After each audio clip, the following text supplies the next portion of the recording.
Bugun davlat rahbarining alohida e'tibori va tashabbusi bilan hududlarni kompleks rivojlantirish borasida manzilli va tizimli ishlar olib borilmoqda. Xususan, Xorazm viloyatining Urganch shahri iqtisodiy, investitsiyaviy, ishlab chiqarish va infratuzilmaviy salohiyatini oshirish bo'yicha aniq chora-tadbirlar olib borilmoqda.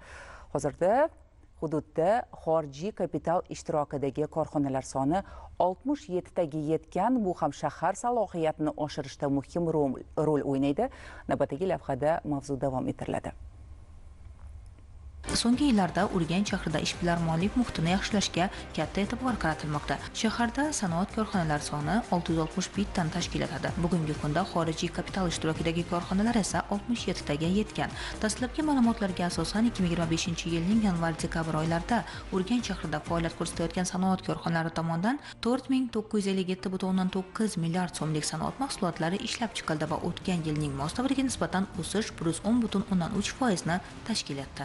Muhtaram Prezidentimizning iqtisodiy rivojlanish bo'yicha yo'l xaritalarimiz, dasturlarimizni ilm bilan qayta tanqidiy ko'rib chiqish bo'yicha bergan topshiriqlarga asosan oliy ta'lim muassasalari olimlarni jalb qilgan holda 2006-yil, 2007-yildagi shahrimizni iqtisodiy rivojlantirish bo'yicha barcha yo'l xaritalari dasturlarimizni qaytadan tanqidiy ko'rib chiqdik.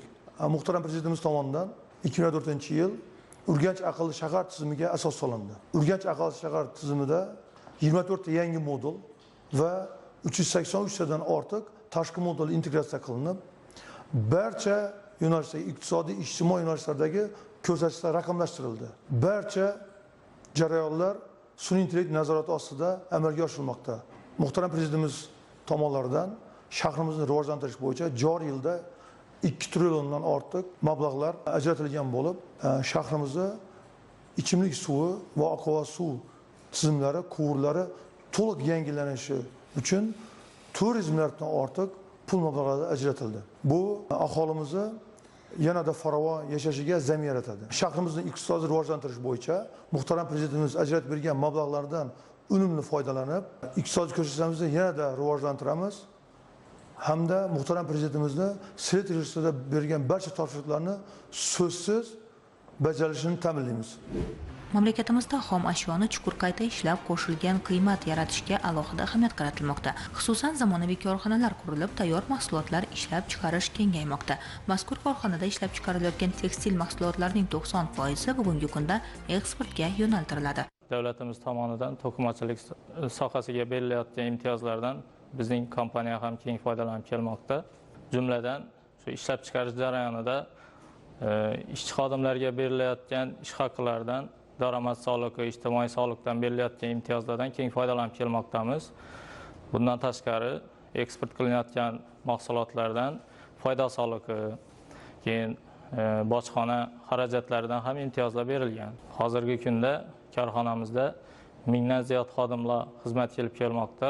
Shulardan 15% 150 nafari imkoniyati cheklangan xodimlar hisoblanadi. Shu imtiyozlardan foydalanish jarayonida korxonamiz o'tgan yili 22 million dollarlik mahsulot eksport qilishga erishdi. Sanoat zona hududida barpo etilgan gilam ishlab chiqarish korxonasida 200 nafar mahalla ahli ish bilan ta'minlangan. Yiliga 1 million kvadrat gilam mahsulotlari ishlab chiqarilayotgan bo'lsa, korxona to'liq quvvatda ishga tushirilish natijasida ko'rsatkichni 2,5 million kvadratga yetkazish maqsad qilingan. Asosiy maqsadimiz bu loyihadan eksport hajmini kengaytirish va mahalliy distributorlarga va mahalliy mijozlarimizga vaqtida sifatli mahsulot yetkazib berish. Bojxona hududida qayta ishlash zanjiri asosida biz import qilib turib, xomashoni va o'zimizda qayta tayyor mahsulot qilib eksport qilish jarayonini qilyapmiz. Qozog'iston, Turkmaniston, Ozarbayjon va yaqinda Qirg'iziston bozorlariga o'zimizning mahsulotimizni yetkazib berdik va hamkorlik shartnomalarini qilganmiz. Urganch shahrida faoliyat boshlagan navbatdagi loyiha ham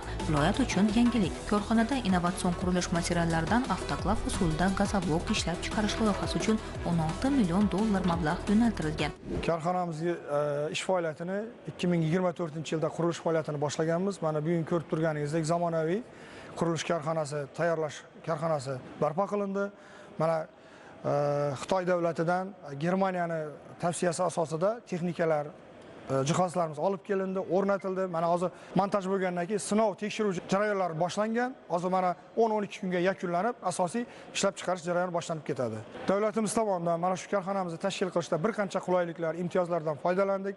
Ularni aytib o'tishimiz mumkin. Bojxona to'lovlaridan imtiyozlar yoki mana infratuzilma, gaz, svet, suv olib kelishda davlat mablag'laridan katta yordamlar berildi. Bazalt plitalar o'zimizni tosh mahsulotlarimizda mahalliylashtirish hisobiga ishlab chiqarilyapti. E'tiborli tomoni, yiliga mana shu korxonada 30 ming tonna mahsulot ishlab chiqariladi va 9 ta mamlakatga 30% mahsulot eksportga yo'naltiriladi. Mahalliy tosh xom ashyosini qayta ishlash asosida tashkil etilgan mazkur korxonada oyiga 2,5 ming tonna bazalt plitalari ishlab chiqarilmoqda. Qurilish sohasida talab yuqori bo'lgan ushbu mahsulotlar ichki bozor bilan bir qatorda tashqi bozorga ham yetkazib berilmoqda. 2024-yil may oyida faoliyat boshlagan korxonada bugungi kunda qariyb 300 nafar mahalla aholisi doimiy ish o'rni bilan ta'minlangan. Bu esa aholi daromadini oshirish va ijtimoiy barqarorlikni ta'minlashda muhim ahamiyat kasb etmoqda.